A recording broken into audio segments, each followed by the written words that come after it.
Hi and assalamu alaikum. So in this video I am going to cover the radical feminism that is most important feminism. You can see it is asked in 2016. हमने पहले discuss किया था liberal feminism, उसका एक थोड़ा सा छोटा सा मैं आपको रिव्यू दे देती हूँ। वो इक्वलिटी की बात करते थे between main and women but in existing social system. लेकिन जो रेडिकल फेमिनिज्म है इसमें जो है वो इक्वलिटी की बात तो करते हैं between main and women, but वो कहते हैं कि नहीं, जो सोशल सिस्टम है वो नहीं होना चाहिए, पेट्रियार्की नहीं होना चाहिए। जस्ट बिकॉज दे क्लेम कि पेट्रियार्की एक ऐसा सिस्टम है जिसमें male must dominate over women. So इसलिए इसकी टोटल अप्रूटिंग करनी चाहिए, इस पर टोटल रिकन्स्ट्रक्शन करनी चाहिए सोसाइटी के सिस्टम की। और इस तरह से जो डिफरेंट ग्रुप्स हैं उन्होंने भी जो रेसिज्म है उसको एलिमिनेट करने के लिए डिफरेंट एफर्ट्स की और बहुत इम्पॉर्टेंट इन्होंने अपना रोल प्ले किया। एक बात याद रखिएगा, रेडिकल फेमिनिज्म को वुमेन लिबरल मूवमेंट भी बोला जाता है। तो जहाँ पे भी वुमेन लिबरल मूवमेंट आ जाएगा, जस्ट कीप इन माइंड वो रेडिकल फेमिनिज्म की बात कर रहे हैं। अच्छा, 2-3 बातें इसकी भी याद जो है आपको अपने मेमोराइज करनी है, ये नोटबुक में नोट डाउन कर लें इनको, कि जो रेडिकल फेमिनिज्म है वो फोकस करती है प्राइवेट स्फेयर पे पर्टिकुलरली, इधर कि पब्लिक स्फेयर पे भी फोकस कर रही है बट जनरली, लेकिन जो मोर फोकस है इसका वो है प्राइवेट स्फेयर पे। जबकि जो हमने लिबरल फेमिनिज्म में बात की थी उसका जो फोकस था वो जस्ट पब्लिक स्फेयर था। उसके बाद जो ग्रुप है that is New York radical women, and second one है रेड स्टॉकिंग्स, और third one which it stand for women international terrorist conspiracy from hello. इसको नोट डाउन कर ले प्लीज, ठीक है? होपफुली आपको समझ में आ गया होगा, ठीक है? I repeat them, New York radical women and the which stands for Women International Terrorist Conspiracy from Hell। अच्छा, तो इन्होंने जो है रेसिज्म को एराडिकेट करने के लिए एफर्ट की और इन्होंने ज़्यादा एक्शंस किए और बहुत जल्द इन्होंने जो मीडिया की अटेंशन थी वो गेन कर ली। और जैसे कि ये न्यूयॉर्क रेडिकल वुमेन है, इसने क्या किया था, 1968 की बात है, इन्होंने मिस अमेरिका पीजेंट प्रोटेस्ट है, इसको ये मीडिया के अटेंशन में लेके आए थे या मीडिया की स्क्रीन में लेके आए थे। इसी तरह जो रेड स्टॉकिंग है, इन्होंने कॉन्शियस रेजिंग प्रोग्राम्स जो थे वो स्टार्ट कर दिए थे। तो जस्ट बिकॉज ऑफ मीडिया, यानी ताकि जो मीडिया है उसको इन्वॉल्व किया जाए और जो वॉइसेस हैं उनको जो different corner of the world है वहाँ तक पहुँचा दिया जाए, ठीक है? और जो 2 बातें आपने इसमें रेडिकल फेमिनिज्म में मेंशन करनी है पेपर में, अगर ये आ जाती है अगेन, तो एक है पेट्रियार्की। जो रेडिकल फेमिनिस्ट थे वो बहुत अपोज थे पेट्रियार्कल सिस्टम के, जस्ट बिकॉज वो कहते थे पेट्रियार्की एक सिस्टम ऐसा है जिसमें वुमेन को एक्सपर्ट किया जाना है। मतलब कि इस सिस्टम की नेचर ही ऐसी है कि मेन डोमिनेंट पोजीशन पे चला जाएगा और जो वुमेन है वो एक्सपर्टेड पोजीशन या सब्जुकेशन पोजीशन पर चली जाएगी। उसके बाद जो उन्होंने बात की है वो biological reason for male aggression है, यानी कि कहीं ना कहीं जो बायो या नेचर का रोल होता है वो बहुत इम्पोर्टेंट है टू एक्सपर्ट द वुमेन। क्योंकि देखिए, इसमें जो फेमिनिस्ट है ना वो आर्ग्यू कर रहे हैं कि जो बाय नेचर कुछ इंस्टिंक्ट होती हैं, कुछ ट्रेट्स होती हैं जो मेन में होती हैं, जिसकी वजह से वो वुमेन को एक्सप्लॉइट कर रहे होते हैं, ये सब्जुकेट पोजीशन पर रख रहे होते हैं। और अपनी इस बात को सपोर्ट करने के लिए, डिफेंड करने के लिए वो एग्जाम्पल देते हैं सती की। सती एक ट्रेडिशन थी इन इंडिया। उसके अलावा चाइनीज़ में फुट बाइंडिंग होती थी, ट्रेडिशन थी, ये भी एक कस्टम थी। उसके अलावा आपको यूरोप की हिस्ट्री में मिल जाती है विच हंटिंग की, विच हंट्स। सो ये 3 इंडियन ट्रेडिशंस जो हैं इसी तरह से और भी मेंशन की है कि ये जो सब है ये सब इस चीज़ को शो कर रहा है कि कहीं ना कहीं जो मेल में इस चीज़ के इंस्टिंक्ट है या इनबॉर्न एक ट्रेट है कि इन्होंने एग्रेशन शो करना है over women. So let's see its types, that's very important कि रेडिकल फेमिनिज्म की कौन कौन सी टाइप है। इसकी 3 टाइप्स हैं। सबसे पहले है रेडिकल लिबरल फेमिनिज्म, इसमें जो बहुत इंपॉर्टेंट रोल है वो है फायरस्टोन और पायरेसी का। इन्होंने बात की है बायोलॉजिकल रेवोल्यूशन की। लाइक सबसे पहले उन्होंने बात की है एंड्रोजनी की। लिबरल फेमिनिज्म कहते हैं कि एक जेंडरलेस या आप कह लें यूनिसेक्स अप्रोच को ये डिफेंड करते हैं, ये क्लेम कर रहे होते हैं कि वुमेन को चाहिए कि वो मर्दों जैसे देखें। ठीक है, आपने एक उर्दू की कहावत सुनी होगी, लाइक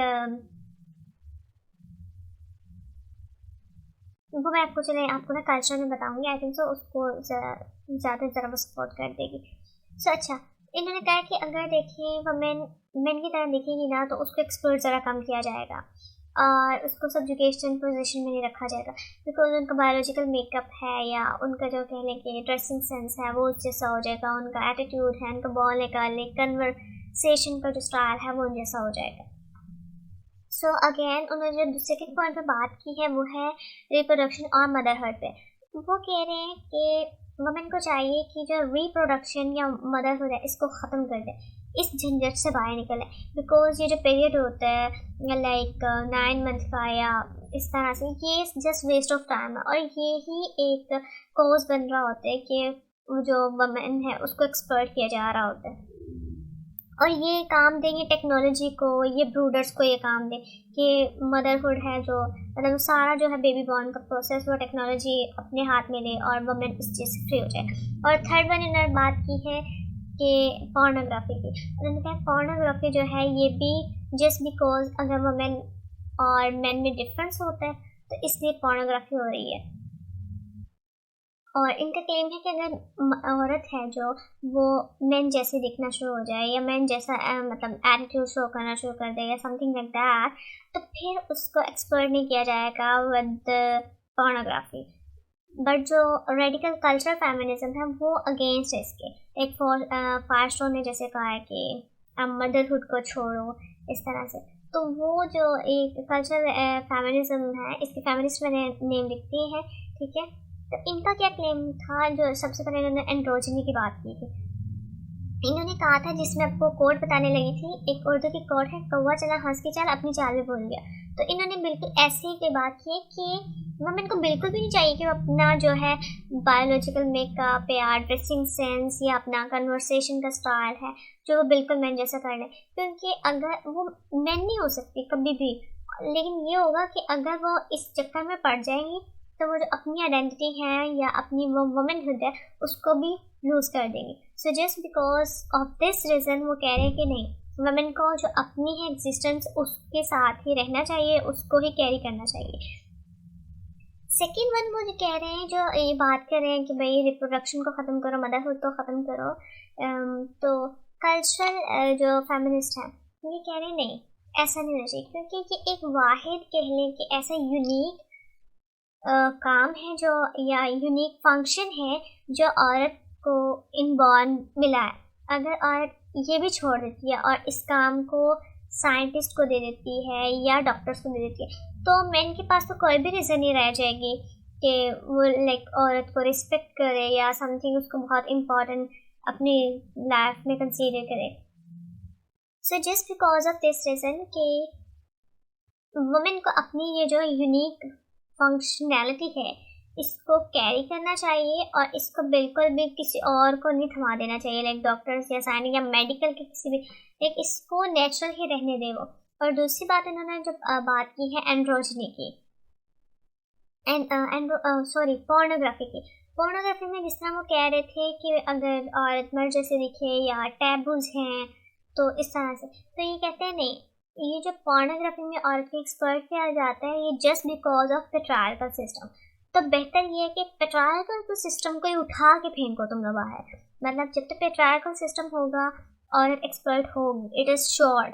सो पेट्रियार्कल सिस्टम को ही साइड पे रखो और उसके एक नया सिस्टम लेके आओ जो इंश्योर करे वुमेन की एम्पावरमेंट को और वुमेन की ऑटोनॉमी को।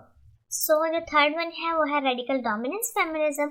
इट्स इम्पॉर्टेंट, ये सिस्टरहुड की बात करता है, लाइक ये बात करते हैं कि दुनिया की जितनी भी ख़वातीन हैं उनके मसले एक हैं, तो उनको जो है एक प्लेटफॉर्म पे आना चाहिए, अपनी वॉइसेस को एक साथ रेस करना चाहिए। उससे एक तो उनकी जो वॉइसेस हैं वो अप्रोच करेंगी मतलब different corner of the world, मतलब ग्लोबल विलेज के सेंस में। और दूसरा उन्होंने कहा कि चेंज जो है वो जल्दी आएगा। मतलब जाहिर सी बात है, एक जब डिफरेंट डिफरेंट जगह पे डिफरेंट स्ट्राइक्स या प्रोटेस्ट होंगी या वॉइस रेस होंगी, वो उतना इफेक्टिव नहीं है जितना ये कि एक प्लेटफॉर्म हो, सारी खवातीन उस पर आए। लाइक जैसे मी टू है, इसमें डिजिटलाइजेशन का कॉन्सेप्ट आ जाता है, ठीक है। उसके अलावा जो बाकी आपको कंपेन्स मिल जाते हैं, तो जस्ट बिकॉज उन्होंने कहा सिस्टरहुड का ये कॉन्सेप्ट को है वो शो कर रहा होता है। और इसमें गुरीला गर्ल्स थी, उन्होंने जो है वो कह लें कि सेक्सिज्म या फिर रेसिज्म है उसको एरेडिकेट करने की कोशिश की थी। गुरीला गर्ल्स एक्चुअली एक एनोनिमस ग्रुप था ऑफ आर्टिस्ट, उन्होंने अपनी आर्ट में शो किया था। आप इसको गूगल भी कर लें तो एवन के म्यूजियम था, वहाँ पे उनकी वो अपनी जो आर्ट थी, पेंटिंग्स थी, वहाँ पे डिस्प्ले करती थी। और अच्छा, इसके अचीवमेंट भी कुछ जो है मैं आपके साथ शेयर कर लेती हूँ। लाइक आप देख लो, हिलरी क्लिंटन जो है वो 2008 में उसने अपना पॉलिटिकल जो करियर है उसका स्टार्ट लिया। उसके अलावा अलास्का में रिपब्लिक पार्टी की सारा पॉलिन जो थी वो as a vice president nominate की गई थी। उसके अलावा 2009 और 10 में Sonia Sotomayor and Elena Kagan ये सुप्रीम कोर्ट की एसोसिएट जस्टिस नॉमिनेट की गई थी। सो इसकी कुछ अचीवमेंट थी रेडिकल फेमिनिज्म की, that I discussed with you. So hopefully आपको समझ में आ गया कि what is radical feminism as. ये बात करती है कि सोसाइटी में चेंज आना चाहिए, बट जो एक पेट्रायल का सिस्टम है या सोशल ऑर्डर है वो नया होना चाहिए। इक्वलिटी की बात करती है बट सोशल सिस्टम जो है वो नया होना चाहिए। उसके अलावा ये अच्छा, एक दो तीन चीज़ें मैं आपको इसमें जो है बहुत इंपॉर्टेंट बता दूँ रेडिकल फेमिनिज्म की। इसमें अच्छा, एक जो है वुमेन को अबॉर्शन राइट जो है वो लीगलाइज हो गया था 1973 में राव वी वेड के केस में, ठीक है। जब ये सुप्रीम कोर्ट में गया तो उसके बाद आपको लाइक डिफरेंट एजुकेशनल राइट्स मिल जाते हैं। खैर ये तो लिबरल में ही चला जाता है। उसके अलावा अगर आपसे डिफरेंस में भी आ जाए like about radical feminism and liberal feminism, तो ये जो मैंने कुछ आपको पॉइंट नोट करवाए थे लिबरल फेमिनिज्म में भी और ये रेडिकल फेमिनिज्म में भी, तो ये आपने लिख देना है। होपफुली आपका पेपर बहुत अच्छा हो जाएगा। और ये तो इतना टेक्निकल भी नहीं है, ये कोई रॉकेट साइंस नहीं है, बस कुछ बेसिक कॉन्सेप्ट थी जो मैंने आपसे डिस्कस कर लिया। होपफुली अब आपको मसला नहीं होगा। पेपर में प्लीज़ इसको बहुत अच्छे से मेंशन कीजिएगा, बस बेसिक कॉन्सेप्ट को आपने अपने माइंड में रखना है।